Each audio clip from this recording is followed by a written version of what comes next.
오늘 할 내용은 열역학의 법칙인데, 기체에 열을 가하거나 혹은 기체가 팽창하면서 일을 하거나 이렇게 되면 에너지가 출입을 하게 돼.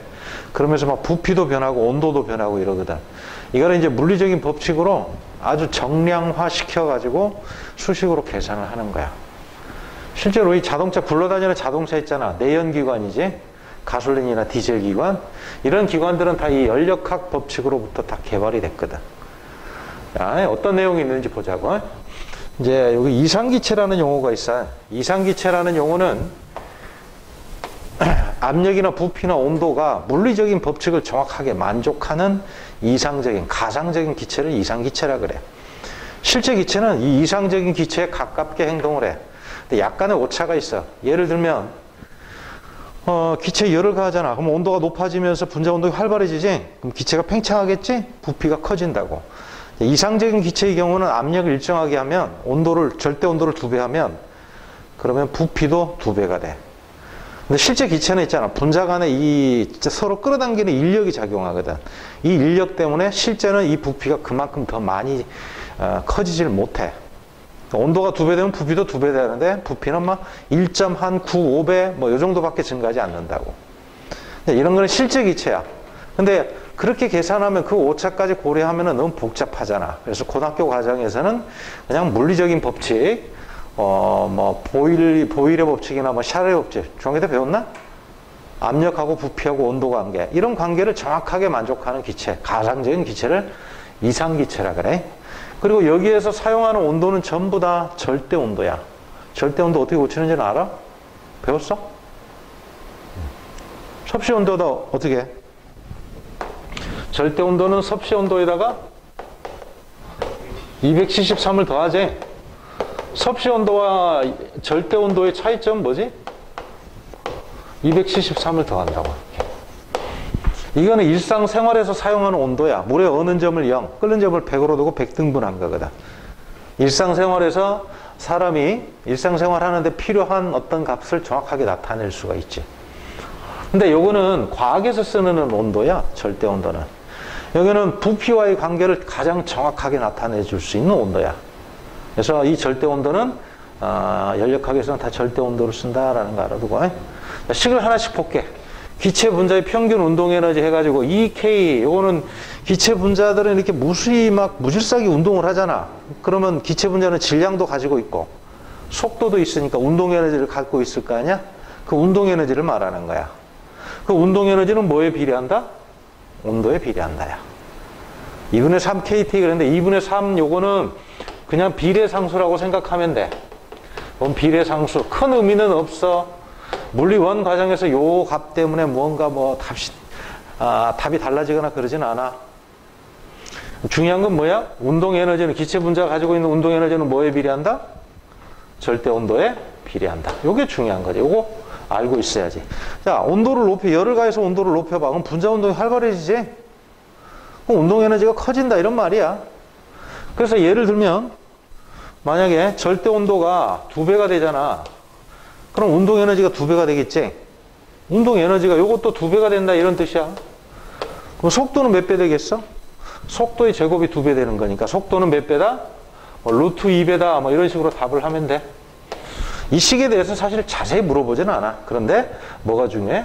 절대 온도에 비례한다, 운동 에너지가. 그 정도만 알면 돼. 그 다음에 이상기체의 내부 에너지라는 것도 있어. 기체의 내부 에너지. 기체가 가지고 있는 에너지라는 거는 기체가 일을 할 수 있는 능력, 얼마큼 가지고 있는가를 나타내는 거야. 그러니까 이상기체, 어떤 기체가 100줄만큼의 에너지를 가지고 있잖아? 그럼 100줄만큼의 일을 할 수 있는 거야. 100줄만큼의 에너지를 남한테 줄 수도 있는 거고. 그 에너지를 내부 에너지라 그래. 근데 이 기체들은 대부분 어떤 형태로 에너지를 가지고 있다고 그랬어 아까? 운동 에너지 형태로 가지고 있거든. 그러니까 그 기체 분자들이 가지고 있는 운동 에너지를 싹 합치면 그 기체가 가지고 있는 에너지 총량이 되는 거야. 그걸 내부 에너지라고 명명을 하는 거야. 그래서 내부 에너지는 U라는 문자로 쓴다. U는 자 2분의 3 KT 하면은 기체 분자 한 개 운동 에너지라고 그랬지? 여기에다가 뭘 곱하면 돼? 분자 수야, N은. 기체 분자 한 개의 운동 에너지에다가 그 다음에 분자 수를 그냥 곱해버리면 되는 거거든. 자, 이거 분자 수 안 쓰였으면 써. 분자 수가 된다고. 그럼 식이 어떻게 되냐면 2분의 3 nRT. 자, 옆에다가 하나만 더 쓰고 외우자. 기체 분자가, 기체들이 가지고 있는 총 에너지, 내부에 가지고 있는 총 에너지, 자신이 일을 할 수 있는 능력, 얼만큼 에너지를, 총량을 가지고 있느냐, 이걸 나타내는 값은 2분의 3 nRT다. 2분의 3 nRT. 일단 식 요건 암기. 자, 요거도 암기해야 되고. 자, 요거도 암기하자. 여기서 n과 r은 역시 마찬가지로 2분의 3 nr은 요것도 비례상수다. 비례상수라고 생각하고 가볍게 넘기세요. 이거 너무 신경 쓰지 말라고. n이 뭐고 r이 뭐냐 하는 거는 화학에서 다루는 거야. 화학 2나 화학 1에서 다루는 거야. 그냥 뭐에 비례한다? 역시 절대 온도에 비례한다 라는 거지. 이것도 기체 분자들이 가지고 있는 에너지, 내부 에너지 총량은 뭐에? 절대 온도에 비례한다. 이게 중요한 거야.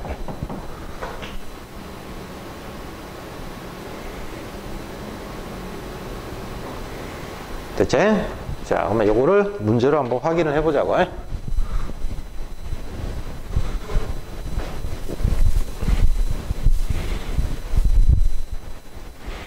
자, 예제 1번. 일정량의 기체가 가지고 있는 물리량 중에 절대 온도에 비례하는 거, 식을 아까 써놨던 걸 다시 한번 암기하면서 쓰자고.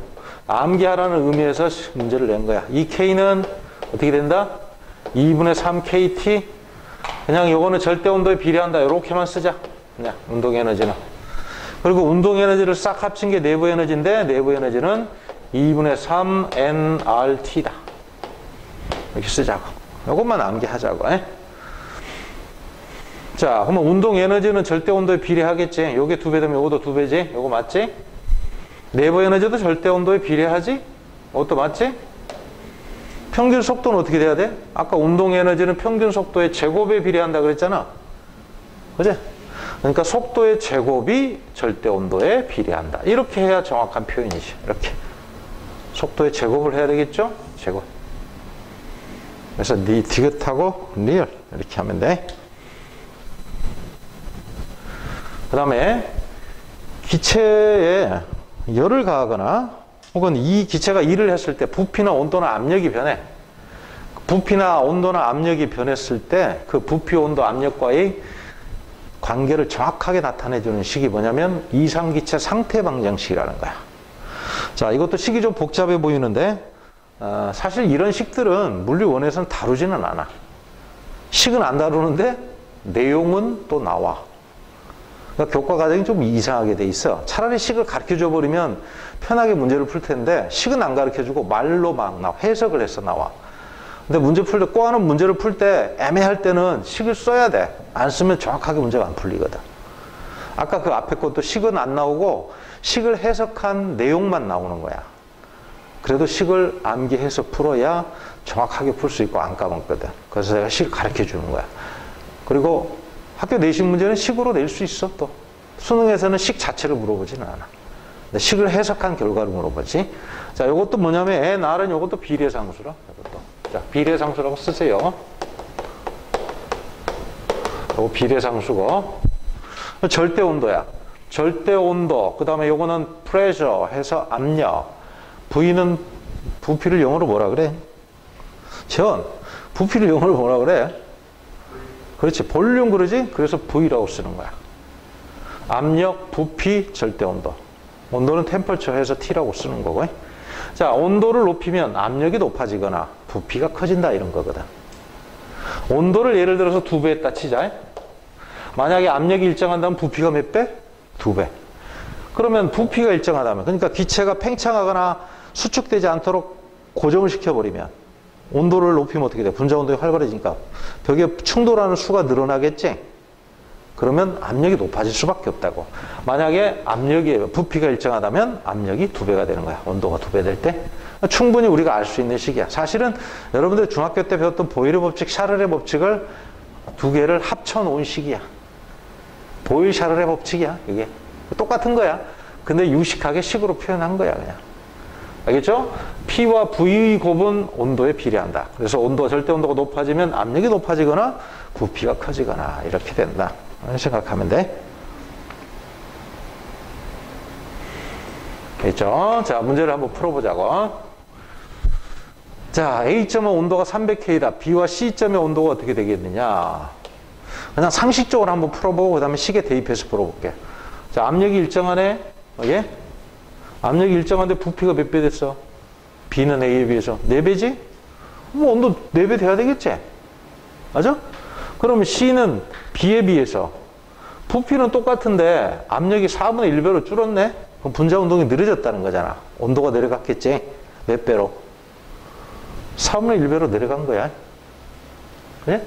그러면 여기가 300K니까 여기가 300K니까 4배 하면 300K니까 이건 1200K가 되겠지? 또 4분의 1배 하면 이거는 또 300K가 된다고. 뭐 쉽지? 근데 우리는 고등학생이니까 정확하게 식에 대입해서 문제를 풀어보자고. PV는 nRT 한번 써봐. PV는 nRT 이렇게 한번 써보세요. 이건 비례상수니까 PV 값과 T는 비례한다라고 보면 돼. 여기서 PV 값 계산하면 얼마야? 여기서 PV 값 계산하면 P0, V0지? 요거하고 곱하면, 요 값과 요 값을 곱하면, 그럼 여기서 값은 4분의 1 P0와 4V0 곱하면 어떻게? 여기도 얼마야? P0, V0 똑같지? 값이? 그러니까 온도가 같은 거야. 그러면 여기서 PV 값은 P0 곱하기 4V0 이렇게 되네. 4배제. 여기가. 그러니까 요 값을 비교하면 여기 4배, 여기 둘이는 똑같고 이렇게 되는 거지. 온도도 마찬가지 그렇게 된다는 이야기지. 너무 어렵게 받아들이지 말고 상식선에서 논리적으로 판단할 수 있는 걸 식으로 표현했다. 뭐 이렇게 판단하면 돼.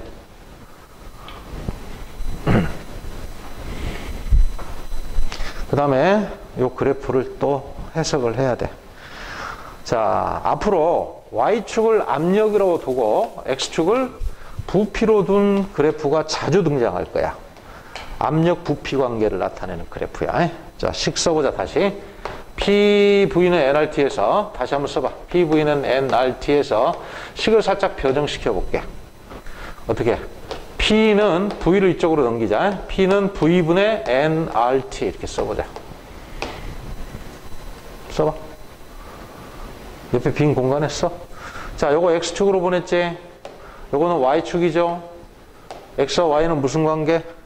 반비례 관계지? 즉 Y는 X분의 1 그래프잖아, 이거. X분의 1 그래프지? X분의 K 그래프 형태지? 이거 1학년 수학 시간에 나오죠, 이거. 반비례 그래프잖아. 그지? 그러면 Y가 X에 반비례하려, X분의 1에 비례하려면 T 값이 어떻게 돼야 돼? 일정해야 되겠지? 즉, 요 값이 상수가 나와야 되는 거잖아. 그럼 요게 상수가 되어야 Y가 X에 X분의 1에 비례한다, 이렇게 볼 수 있는 거잖아. 그 그래프가 Y는 X분의 K 그래프는 어떻게 나와? 이렇게 나오죠, 이렇게? 그러니까 이 곡선은 어떤 곡선이냐면 이 곡선을 따라서는 Y와 X가 반비례 관계에 있기 때문에 이게 되니까 그러면 온도는 어떻게 돼야 돼? 일정해야 되겠지? 그래서 이 곡선을 등온곡선이라 그래. 등온곡선. 등온곡선이라고 불러. 이렇게.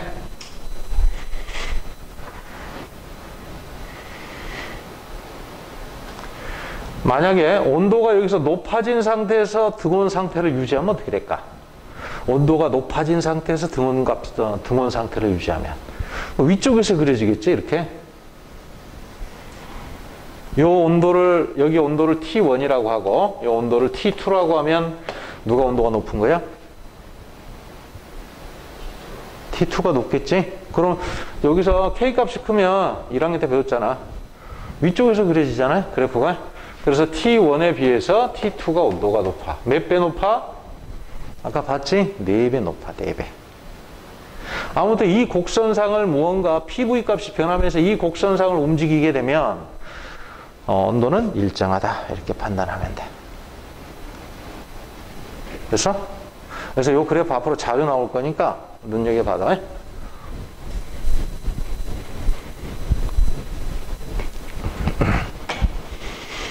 이제 3번. 일정한 부피 밀폐된 용기 안에 들어있는 이상기체에서 평균 운동 에너지가 2배가 됐대. 그러면 절대 온도가 어떻게 된 거야? 운동 에너지는 절대 온도에 비례하니까 절대 온도도 2배 됐겠지? 압력은 몇 배 되겠냐고 물어봤어. 압력을 물어봤으니까 또 일정한 부피라고 그랬네. 부피와 압력과 온도와의 관계를 물어봤지. 그럼 PV는 nRT 써보자고. PV는 nRT 쓰자고. 됐네. 2배. 그런데 부피가 어떻대? 일정하대. 그럼 압력은 몇 배? 당연히 2배가 될 거야. 이렇게 해서 2배가 나오는 거지. 어렵지 않지? 운동 에너지가 2배니까 온도도 2배. 온도가 2배니까 압력도 2배. V는 일정하다고 했어. 그래서 자, 그러니까 여기서 정리하면 여기는 V는 일정이라고 뒀고, 그리고 압력을 물어봤어. 압력 P는 어떻게 되겠냐 이렇게 물어본 거야. 넘겨보세요.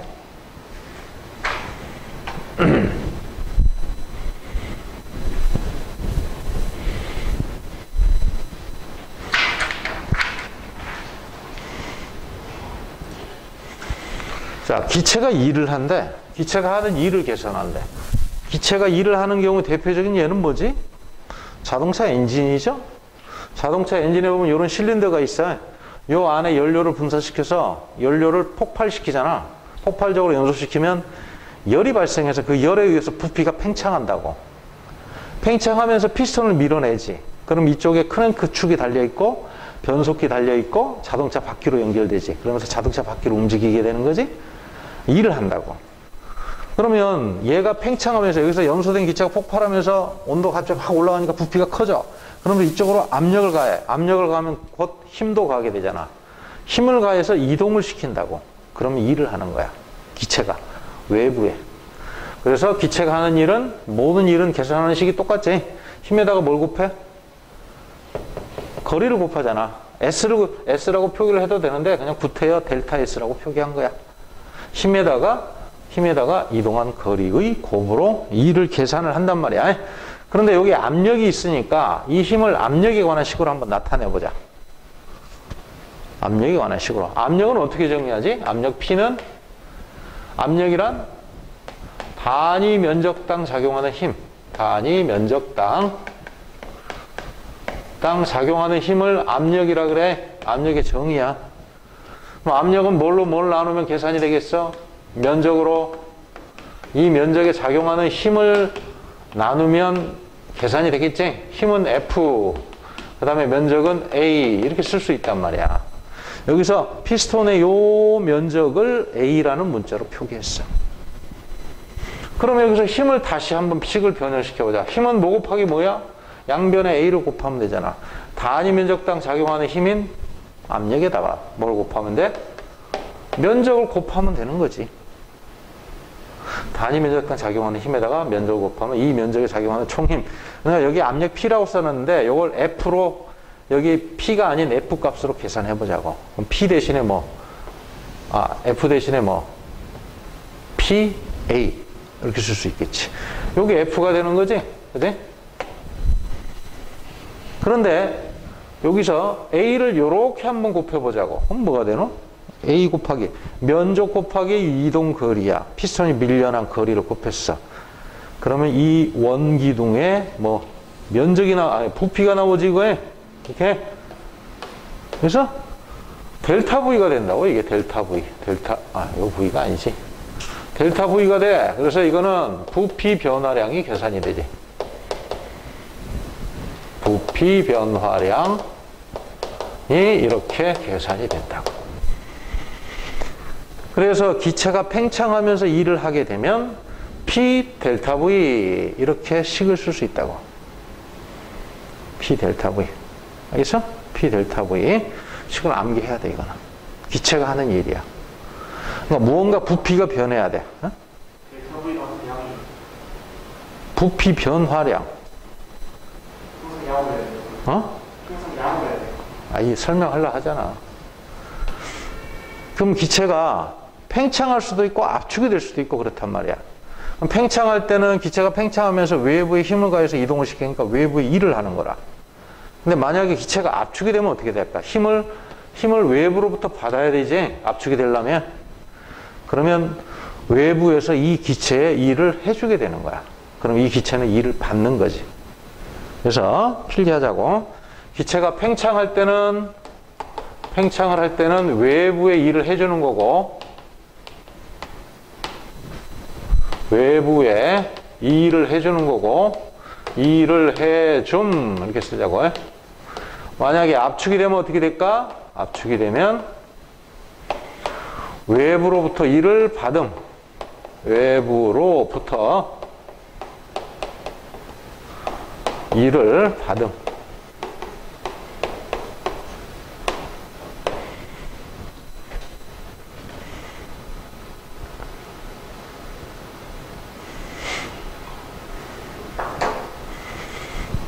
그래서 그 다음에 이제 요거를 그래프로 한번 표현을 해볼게.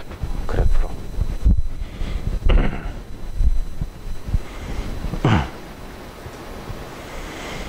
자, X축 P, V 그래프 아까 나온다고 했지? 이렇게 나온다고. 자, 이 압력이 일정한 상태에서 부피가 이런 식으로 변했다. 요만큼이 만약 부피가 변했다 치자. 그러면 해준 일은 어떻게 돼? 요 압력 P 값과 부피 변화량 곱하면 요 사각형 면적이 나오겠지? 그럼 면적이 해준 일이야. PV 그래프에서. 그러면 압력이 일정하지 않을 때는 어떻게 하냐? 역시 1이라는 거는 P에다가 델타 V를 곱한 거라 그랬어요.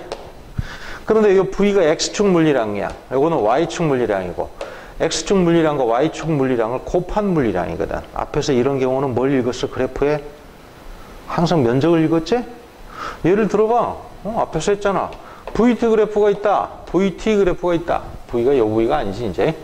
VT 그래프가 있다. 그러면 이렇게 됐을 때 면적이 뭐라 그랬어? 면적은 V와 T의 곱으로 나타나는 물리량. 면적은 V와 T의 곱으로 나타나는 물량. 뭐야? 거리가 됐지? 그래서 Y축을 또 바꿔보면 또 물리량이 달라지지? F로 두면 어떻게 돼? 그러면 면적은 F 곱하기 T가 되는 거지? Y축 X축 물리량. 그럼 뭘 구하대? 뭘 구하는 식이 돼? 충격량을 구하는 식이라고. 그래서 면적이라는 거는 Y축 물리량과 X축 물리량을 곱해서 나타나는 물리량이 면적이 되는 거지. 이것도 똑같이 적용시켜보자고. 이것도 X값 갖고 X값이 부피고 그 다음에 Y값이 압력이야. 그럼 면적은 X와 Y의 곱의 형태로 나타나는 물리량이다. 알겠지? 그래서 면적은 1이다. 면적비가. 나중에 수학 시간에 적분을 공부하게 되면 구분구적법이라는 게 있어요. 거기서 공부를 하다 보면 왜 이게 면적이 X, Y 곱의 형태로 나타나는 물리량인지 이해를 할 수 있어. 완벽하게 수학적으로 이해할 수 있어. 잘게 쪼개지 구간을. 됐죠? 자, 그 다음에 이제 연력학의 법칙으로 갈게. 연력학의 법칙 제1법칙, 2법칙이 있어. 일단 1법칙을 볼게. 1법칙을 식으로 표현한 거야. 여기서 요 Q는 열이야, 열. 주고받은 열.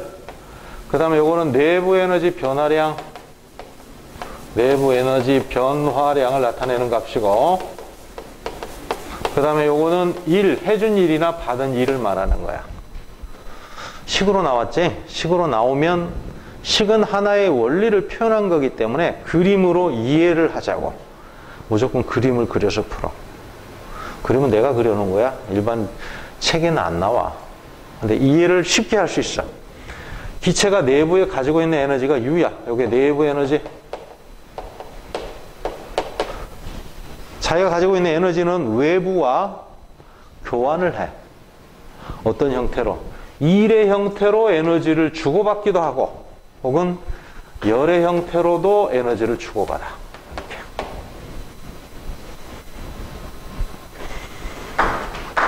이렇게. 예를 들어서 일이 여기 없는 상태에서 열이 들어오면 어떻게 돼? 흡열을 하게 되냐? 에너지가 들어오지? 그럼 자기 내부 에너지가 증가하는 거야.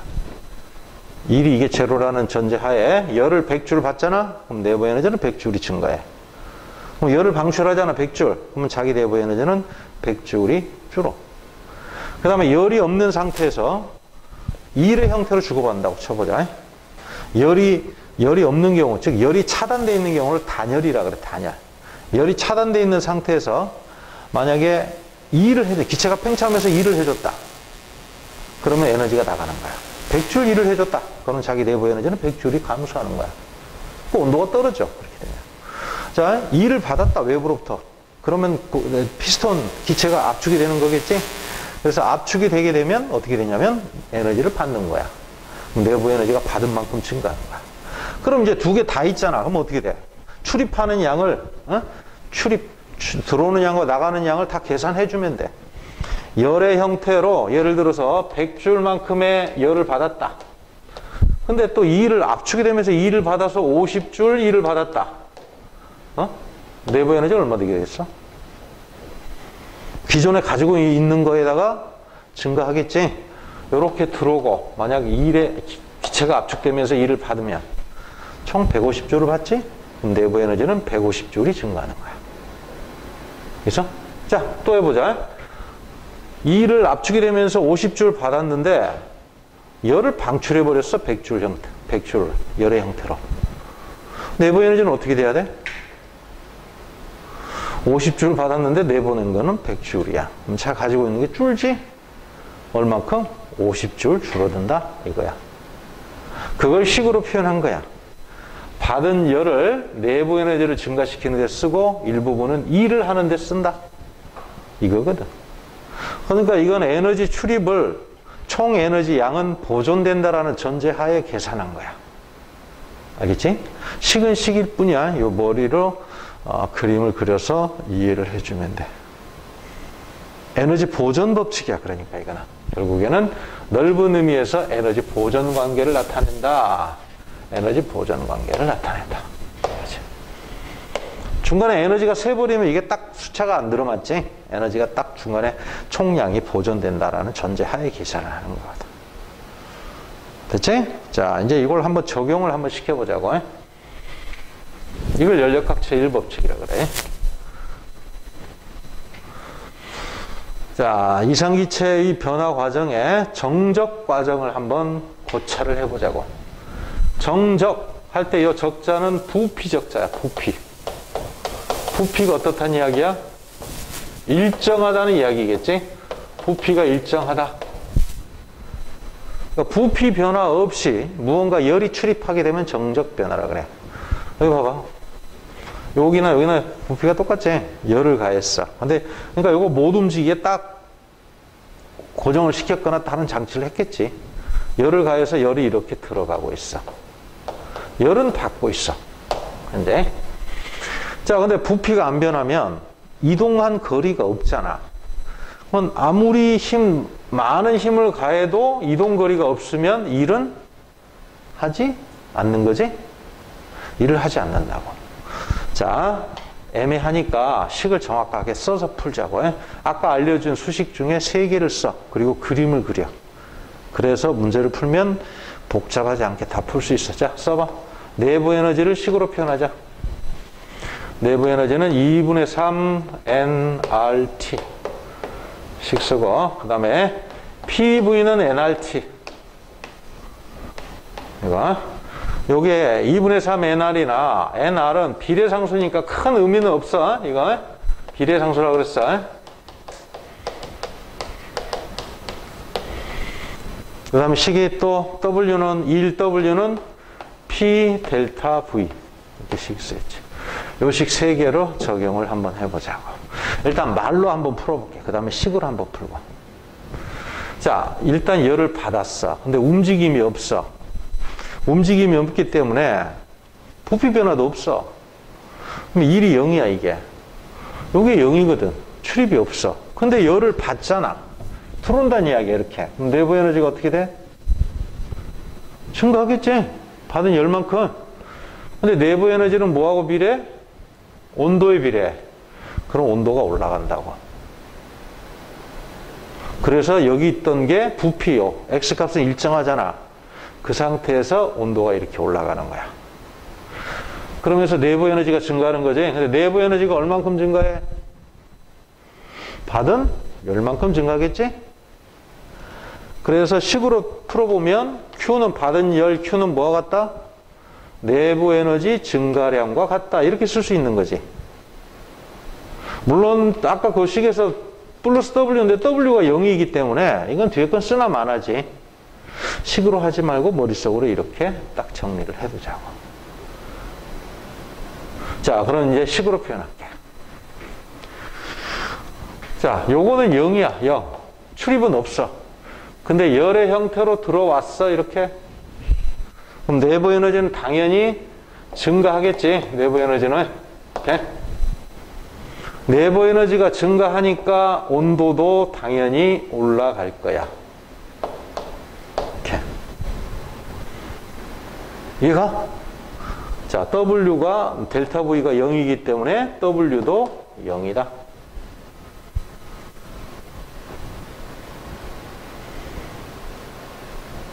여기까지 표기를 한번 해보자고. 표기 한번 해보세요.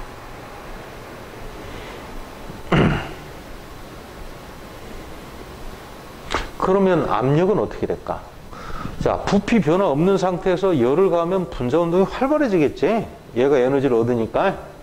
그럼 당연히 분자들이 벽에 충돌하는 횟수가 늘어나니까 압력도 높아진다고. 요 식으로 또 판단하면 정확하게 판단할 수 있어. 요거는 상수니까 별 의미 없고, 부피가 일정하다 그랬어. 부피가 일정한 상태에서 압력, 온도가 높아지면 압력도 어떻게 돼야 돼? 당연히 높아져야지, 이렇게. 그러면서 압력이 높아지면서 위쪽으로 이렇게 올라간다고. 자, 다시. 처음에 식으로 풀기 전에 일단 논리적으로 생각을 하자고. 자, 부피 변화가 없으니까 일은 받거나 준 게 없어. 그래서 일이 0이야. 그런데 열을 받기 때문에 열의 형태로 에너지가 들어온다고. 그럼 내부 에너지가 증가해. 내부 에너지가 증가하면 내부 에너지는 절대 온도에 비례한다고 그랬으니까 절대 온도가 높아진다고. 그래서 온도가 높아지면서 위쪽으로 이렇게 올라가는 거야. 이제 그걸 식으로 표현한 거야. 압력도 높아지겠지? 이게. 됐나? 필기할 거 다 해, 빨리. 다 했어? 어휴. 아마 또 부러질 뻔했네. 비싼 분필인데. 몇 개 안 남았는데. 자, 그 다음에. 지금은 정적 변화였고, 이제 정압 변화에 대해서 보겠습니다. 정압, 그럼 뭐가 일정하다는 뜻일까? 압력이 일정하다는 의미겠지? 압력이 일정하다. 이런 의미야.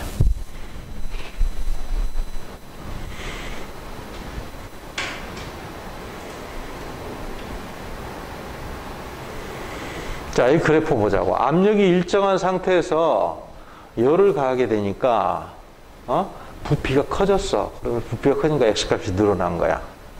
자, 일단 압력이 일정하게 유지하려면 어떤 조치를 취해야 되냐면, 여기에 마찰이 있으면 안 돼.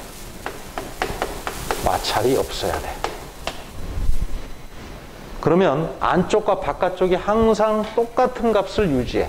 자, 바깥쪽에서 이쪽으로 안쪽으로 미는 힘이 뭐가 있을까? 대기압이 있겠지? 그 다음에 추의 무게에 의한 힘, 즉 피스톤의 무게에 의한 압력도 있겠지? 피스톤 무게에 의한 압력, 무게의 압력이 또 있다고. 요 두 개가 바깥쪽에서 안쪽으로 작용한 압력이야. 항상 똑같은 값을 유지하기 위해서는 얘가 바깥쪽에서 안쪽에서 바깥쪽으로 똑같은 압력으로 밀어내야 되겠지? 이게 내부 압력이야. 이 내부 압력과 두 개를 합친 게 값이 같아야 돼, 항상. 그 상태에서 피스톤의 위치가 결정되는 거거든. 만약에 내부 압력이 조금이라도 커지잖아? 그럼 피스톤이 바깥쪽으로 팽창하다 보면 내부 압력이 떨어지거든? 그러면 둘이 더 안 가고 얘가 값이 같아지면 그 위치에서 딱 멈추는 거야. 뭐냐, 바깥쪽에서 누르는 압력이 더 크잖아. 그럼 얘보다. 그러면 압축이 돼. 압축이 되다 보면 여기 압력이 높아지거든. 그래서 안쪽, 바깥쪽 압력이 또 똑같아지면 또 그 위치에서 또 멈추는 거야. 항상 안쪽과 바깥쪽의 압력을 똑같은 값을 유지하는 그 위치에서 멈추게 돼. 어떻게 했을 때? 마찰을 가하지 않으면. 마찰이 없으면 그렇게 되는 거야. 이런 방식으로 압력을 일정하게 유지한다고. 자, 열을 가해보자고. 열을 가하게 되면 분자 운동이 활발하니까 활발해지니까 밀어내겠지. 자, 아까 그랬잖아. 열을 조금 가하면 내부 압력이 순간적으로 조금이라도 증가하게 돼. 열을 가하지 않을 때보다. 그럼 안쪽 압력이 바깥쪽 압력보다 조금이라도 커지겠지? 조금이라도 커지면 바깥쪽으로 밀려나는 거야. 그럼 내부 압력이 작아지면서 바깥쪽과 안쪽이 똑같아질 때까지 팽창을 해. 그럼 그 위치에서 딱 멈추는 거야. 이걸 연속적인 과정을 거쳐서 항상 안쪽의 압력은 바깥쪽의 압력과 같은 값을 유지하게 돼. 그래서 이렇게 되는 거야. 그러니까 팽창하지 않을 수는 없어. 열을 가니까. 자, 팽창하니까 일도 하지? 일해. 그 다음에 열 들어왔지? 이렇게. 내부 에너지는 어떻게 될까? 이것만으로 판단하기가 힘들어. 얘와 얘가 같다면 내부 에너지는 변화가 없는 거고, 얘가 얘보다 크면 내부 에너지 증가하겠지? 나가는 게 들어오는 것보다 더 많으면 내부 에너지는 감소할 거야. 그러니까 내부 에너지가 어떻게 되는지 불분명해. 이 식으로는, 이 그림으로는. 그래서 아까 내가 식 3개를 다 쓰란 이야기가 그 이야기야. 자, 식을 다 써볼게. U는 2분의 3 nRT 식 쓰고, 또 PV는 nRT. 그래서 요 식으로, 이 식을 활용해서 파악할 수 있는 거 다 파악을 하는 거야. W는 P 델타 V.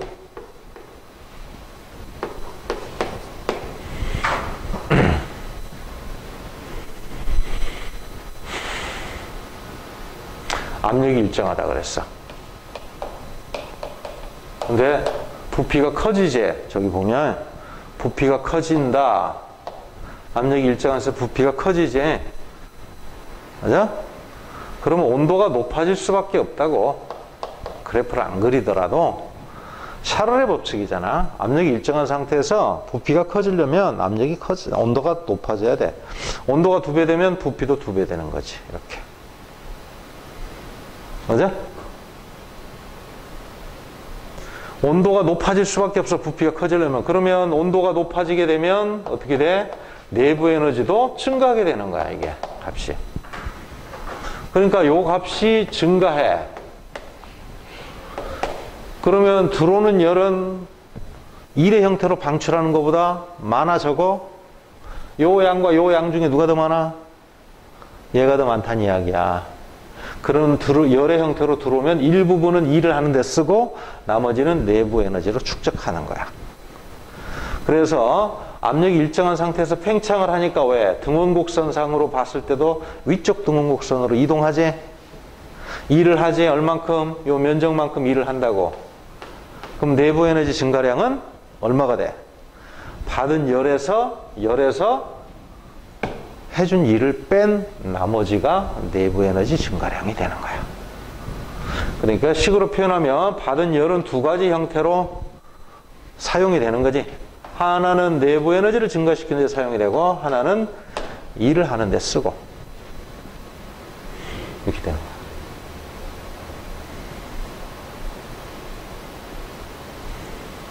자, 정리 한번 해보세요. 필기하고.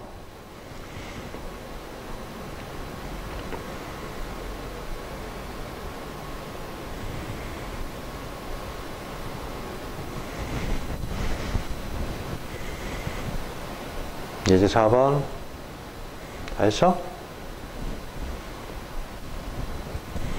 예제 4번으로 갈게.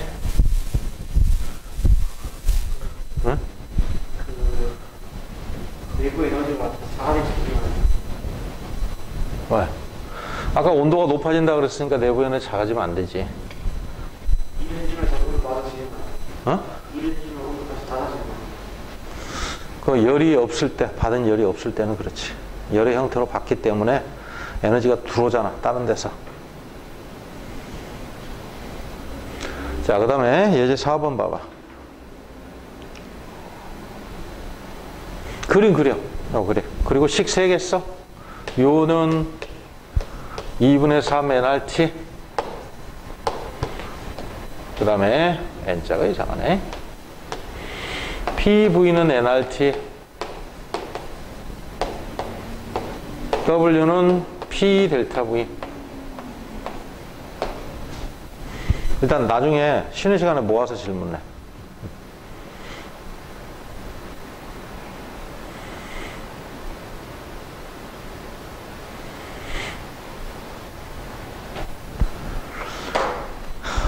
자, 4000줄의 열을 흡수했대. 그러니까 이쪽으로 들어오는 열의 양이 4000줄. 이렇게 들어왔어. 근데 부피가 0.02에서 0.04로 팽창을 했대. 그럼 일이 계산이 되겠지. 일을 했다는 이야기지. 팽창하니까 일의 양을 한번 계산해 보자. P 델타 V. P 있네 여기. 8 곱하기 10의 4승. 그래서 얘는 8 곱하기 10의 4승 곱하기 델타 V는 얼마냐? 0.04 빼기 0.02. 이렇게. 값이 얼마야 그럼? 1600이네. 1600줄의 일을 해줬다고. 부피가 변화했다 그랬으니까 바로 해준 일을 계산을 해야지. 이렇게 해서. 이렇게. 됐나? 그러니까 일의 형태로 1600줄을 해줬잖아. 1600줄을 일의 형태로 일을 해주면서 에너지를 바깥쪽으로 전달한 거야. 이렇게. 그럼 내부 에너지는 어떻게 돼야 돼? 이게 더 많지? 일을 하는데 다 쓰지 않았다는 이야기지? 뭐 얼마 돼야 돼? 2400줄 어떻게 해야 돼? 증가해야 돼.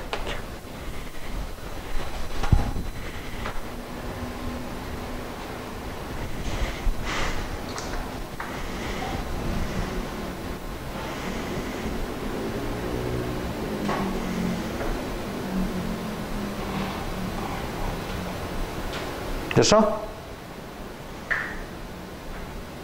자, 등원 변화 하나만 보고 좀 쉬자.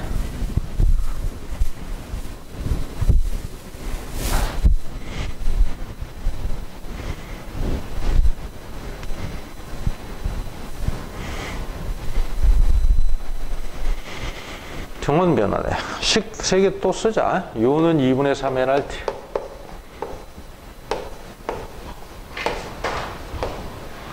그 다음에 PV는 NRT. 그 다음에 W는 P 델타 V. 등원이래, 온도. 온도가 일정하대. 등온 그랬으니까 온도가 일정하다라는 거야, 일정. 그러니까 T가 일정이지, T가. 자, T가 일정이니까 내부 에너지가 어때? 변화가. 내부 에너지는 온도에 비례한다 그랬잖아. 요 T 값이 일정이야. 요게. 그러니까 여기서 내부 에너지는 안 변해. 근데 역시 열을 가하고 있지? 물론 열을 방출하는 경우도 있는데 여기서는 이제 열을 받는 경우를 가정을 한 거야. 그럼 열의 형태로 에너지가 들어오지? 이렇게. 근데 얘는 변화 없지? 어떻게 돼야 돼? 들어온 만큼 그대로 나가버려야 되지? 그러면 일을 해줘야 된다고. 팽창을 하는 거야. 그러면 등원 팽창이 되는 거야. 그러면 요 양이나 같아야 되지? 요거 둘이 이렇게 중간에 얘가 축적하는 게 없잖아. 그러니까 들어온 만큼 그대로 나가야 돼. 그래서 여기서 Q는 뭐하고 같아? 해준 일 W와 같아.